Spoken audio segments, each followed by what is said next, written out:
Well, good morning. This is Debra Taubenslag, and my wonderful guest today is Adam Platt, all the way from Utah.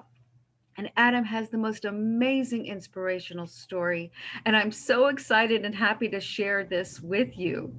Adam, tell us, how did it all begin, your story?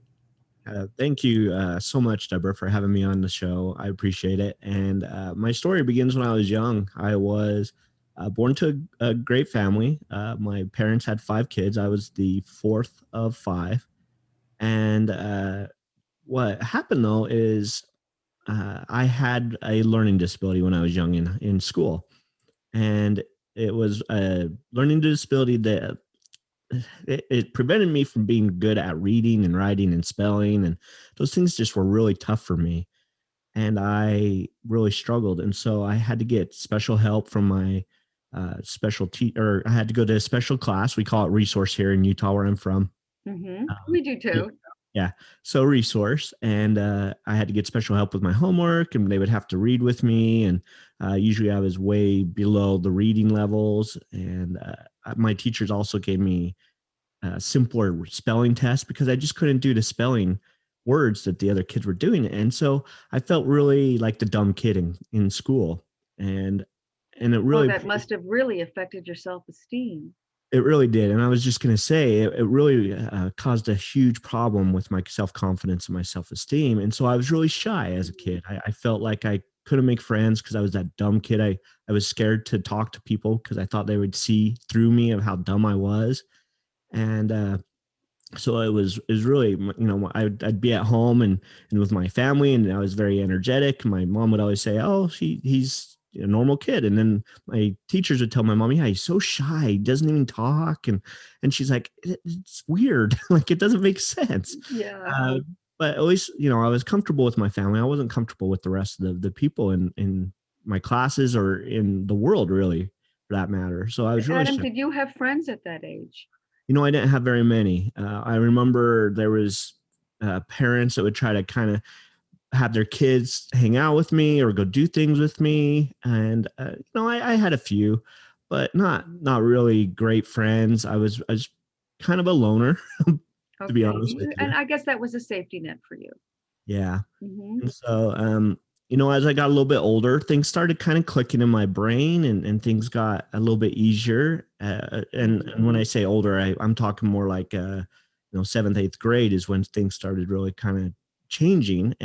But by that time, the damage was done with my self-esteem. And I still thought, I was this dumb kid. And, even though school got maybe a little bit easier, the damage was done as far as my studying skills, right? Because I didn't learn how to study very well because I never had done it because it was hard.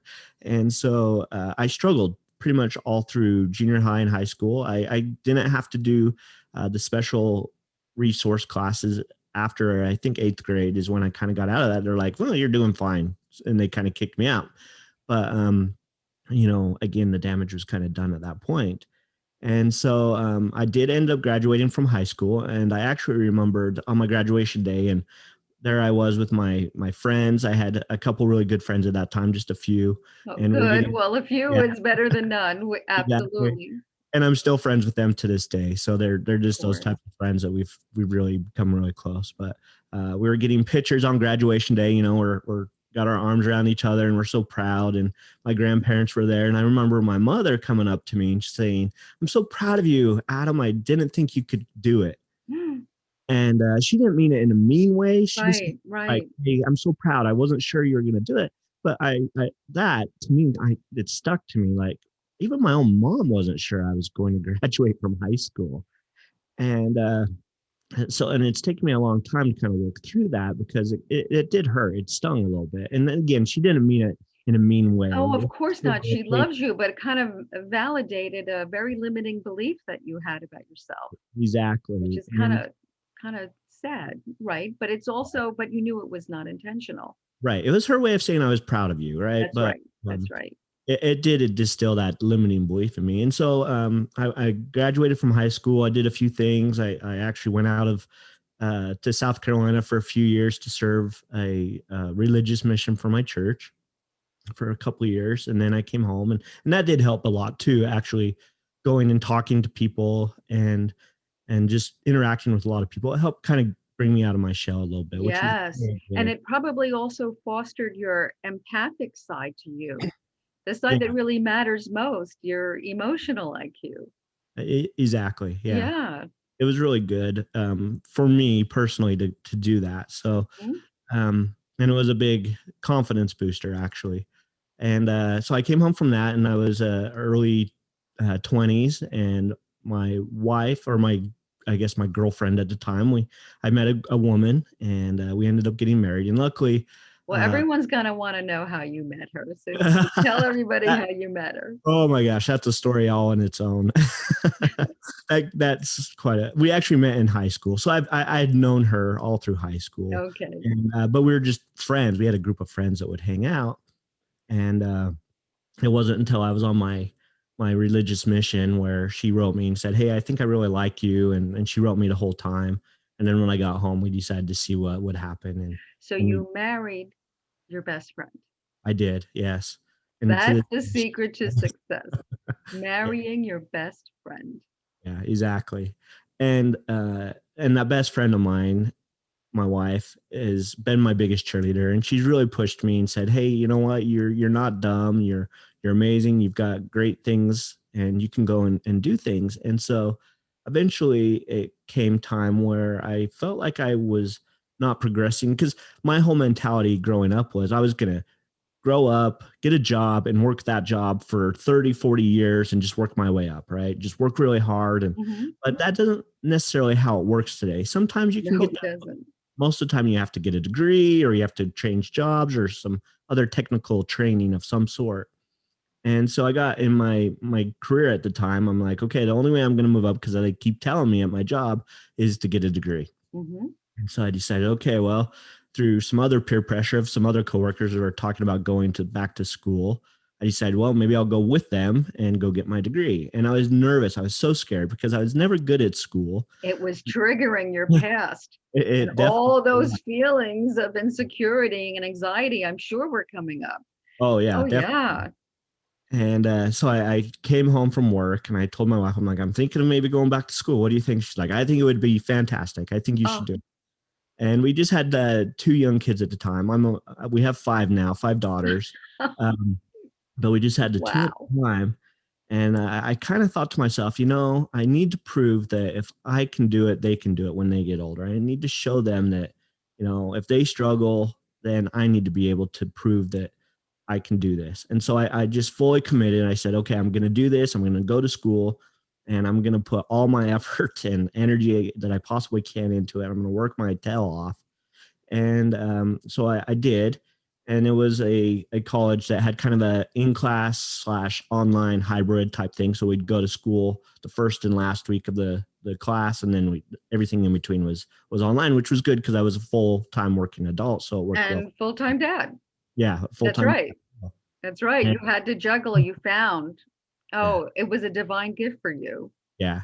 So Yeah. it worked really well, but I worked really, really hard at it. And some of the other people that I had gone back to school with, uh, coworkers, they would kind of be like, oh, I think I'm going to take this class off and take a break, and I needed some time to recuperate. And I'm like, not me. Like, I'm going to get this done. Like, You were on uh, a mission. yeah, 4 year degree. I'm getting this done in 4 years or less. And I did. I got it done in like Wow. 3.5 years, a little over 3.5 years. It was like, Wow. How many credits did you take per semester? I can't remember. The school was kind of a weird one because it wasn't set up in semesters. You just kind of took classes, and there were 5 weeks each, and it was just kind of compacted into the 5 weeks. And so, um, yeah, it was kind of a weird hybrid type school. But again, it worked But you well for did it. You I did did. it, which is Yeah, amazing. And and you proved to yourself that you're capable of anything. yeah, You exactly. totally focused your mind Yeah, to produce the effect that you saw. You did it not only for yourself, you said you did it for your family, you did it for your kids. You just wanted to prove to them that they could, if you could overcome adversity, so can they. yeah. Oh, And I actually ended up graduating with like a 3.92 GPA or something like that. So I ended up getting honors. amazing. And so that to me was not only a great boost to my self confidence, like, hey, I can do this. I am capable. Yeah, Oh, I had to work yeah. hard at it, but I can do this. And and it did prove to my kids, my older kids who remember me going to school, they look back and they'll be like, yeah, dad was gone a lot, but he did the work, and they were proud of me. And then about 3 or 4 years later, I kind of got this itch again. Maybe I need to go back for another degree and get my math. Oh, Lordy. And my wife is like, okay, well, I was kind of a single parent there for a little while, but if you really want to, I'll do it again. And I said, I really think it would be good for our career, or for my career, if I can do this, and it will help me get into other positions or jobs that I can go and make more money. And so she said, okay, do it. And she's fully supported me. And so I went back and got my master's in business administration, my MBA. And I didn't do as well. It was tough. Like, it really was pretty hard. Oh, of And course. it was more of a traditional school. So I did go to school every week. But it was, again, geared towards working adults, because most masters know that most colleges know that master's degrees are working adults, especially in business. Yes, of course. And so, but I did go to class every week, physical class, and there was, some we'd submit papers and stuff online, but most of it was done in class. So, Adam, here I have a bunch of questions because I'm so amazed and enthralled, and I'm so excited for you. And, if I was your mom, I'd be like, yes. So, how did you get the self-discipline to do So, what you needed to do, even way back when you first decided to do this? so that is the one thing that I think really did help with my learning disability. Was I knew that I did have to work harder than everybody else. And so, as far as self discipline, I just knew that in order to do it, I just had to put the work in. And so I would go and I'd get tutoring for certain classes. Like statistics was a tough one, and I Hmm. had to get a lot of work from other people, or help from a lot of people. There was a weekly tutoring that I could go to, that I did. Um, and I just knew that I had to work harder than other people. Not that other people didn't work hard, but it's just I had that work ethic installed in me, because I just always thought that that's what I was going to do to have to move up in a company, is work really hard, right? That was my mentality back when I was young. Right. And so that was kind of distilled in me to work really hard, and I think that discipline came along with that work ethic. So Now, what about distraction? I mean, with 5 daughters, there's a lot of distraction, as well as your friends saying, "Oh, come on, let's go out and fish or get a beer or whatever." Or right. even, with your wife and say, "We need to like have some time alone." I mean, Yeah. so all these different distractions, or even just getting on Facebook, whatever. I mean, how did you let go of the distraction? Because Yeah. that's a I don't know if you have ADD or ADHD, because many people do with learning disability. So how were you able to like get tunnel vision and just focus right in on what matters most? Yeah, no, that's a great question. And I don't know if I have ADHD or any of those. I've never been diagnosed with it. There are times where I get distracted easily, so I probably have a very mild case of it. Hmm. But I also am one of those people that is like, um, okay, it's got to be done. Like, if there's a deadline and I know that I have to get something done, and I did this all the time. Like, the paper's due tomorrow. I guess tonight is the night I sit and I write my paper, and I do some research and stuff beforehand. But I would tell my wife all the time, like, okay, my paper's due tomorrow. I'm going to be at the library. I'm going to be in the office working on my homework all night. And I would be in there. And I've always been one of those people that when there's a deadline, like I get fully committed. And So so here's my question then. So you have a system that worked for you, yeah. an organization system. I mean, did you have a things to do list? Did you have a written planner? Did you write things down, put it on the phone? What was your system? Yeah. So most of my system was just procrastination. Yeah. No. So luckily the schooling that I was going to did have the online stuff, and it had a calendar of when everything was due and stuff like that. And so I would just have that translated into my personal calendar, so I knew when things were due. And I had a pretty good idea of how much time it took me to do certain things. And so I would basically just say, okay, this has got to get done. And of course, there was lots of things like studying and stuff that had to be done as well. And so I would just set time to, Absolutely. one of the biggest thing, and my career now, my wife and I have a coaching business. We're achievement coaches, and one of the things I teach people most is to set block time to work on things, to work on projects, to work on anything that you want to accomplish, a goal or whatever, and just set time apart to work on it. And I think even though I didn't really understand that at the time, that's really what I was doing. Is I would be like, okay, this day from this time to this time, I'm fully committed to just working on my homework or my project or my paper or whatever.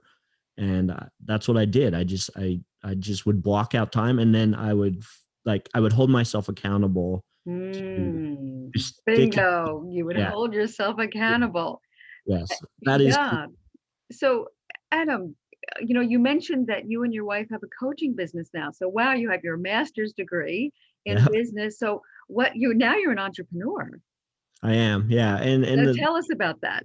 yeah. So obviously, getting a degree in business has helped tremendously in that. With I had to learn marketing, I had to learn finances, accounting, all those types of things in my business degree, and it just translates well over into entrepreneurship to be able to manage the business. And so, I guess fortunately and unfortunately, I'm kind of the guy that gets to do all that. My wife gets to have all the fun and do all the coaching and stuff, and I do that as well. But I also and she does help me with some of the managerial stuff. But it really a lot of that falls on You me, and mastered it, no pun intended. I don't know. But and we have tools that help us. We use QuickBooks for our taxes and our accounting and financing. So, And what type of clients come to you? so a lot of the people that come to me are people who feel like, uh, well, there was a point in my life, and I didn't get into this part of my story, but where I felt stuck in everything in my life. I felt stuck in my career. I felt stuck in my relationships with my wife and kids. I felt like I was letting them down because I wasn't making the financial amount that I thought I should support 5 kids. And so I just felt like a failure in a lot of ways. Mm.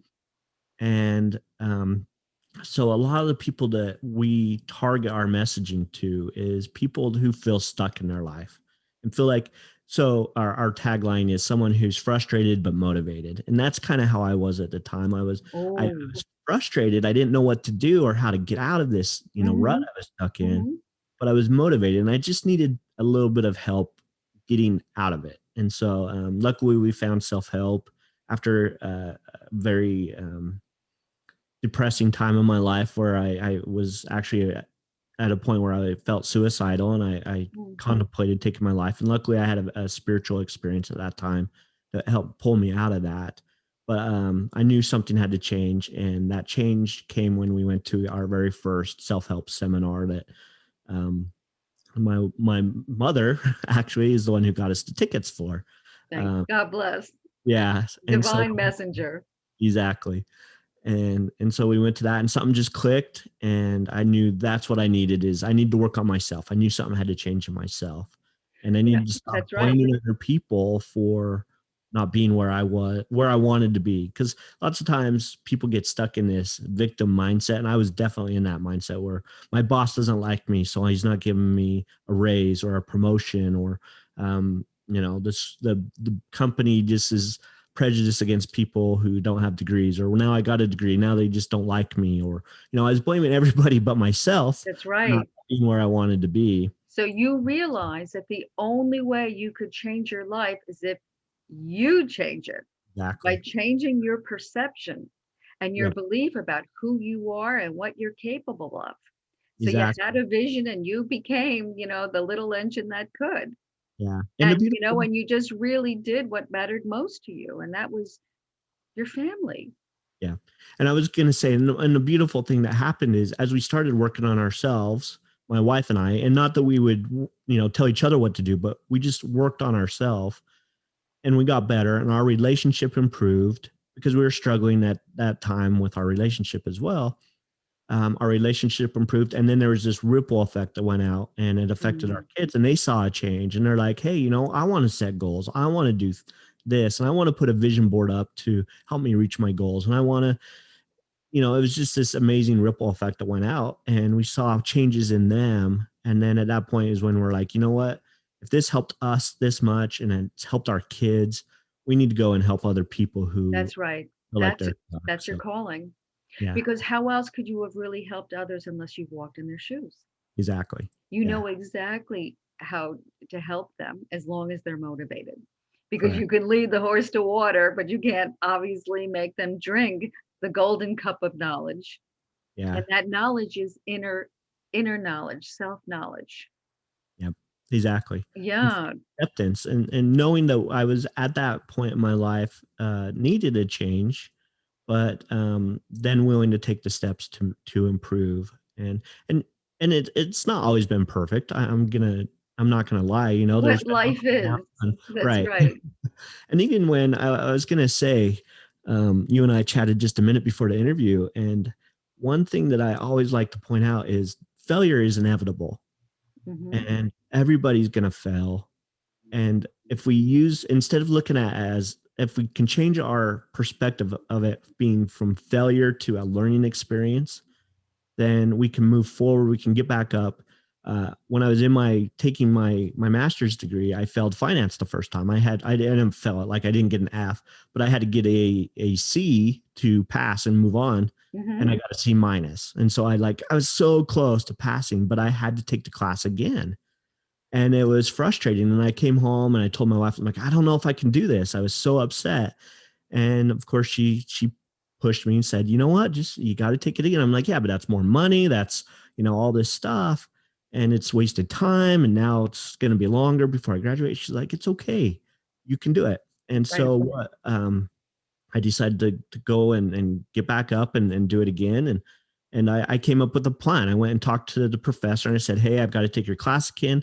What can we do? Is there something I can do to make sure that I have a better plan to go forward in this So class? you self-advocated for yourself. Yes.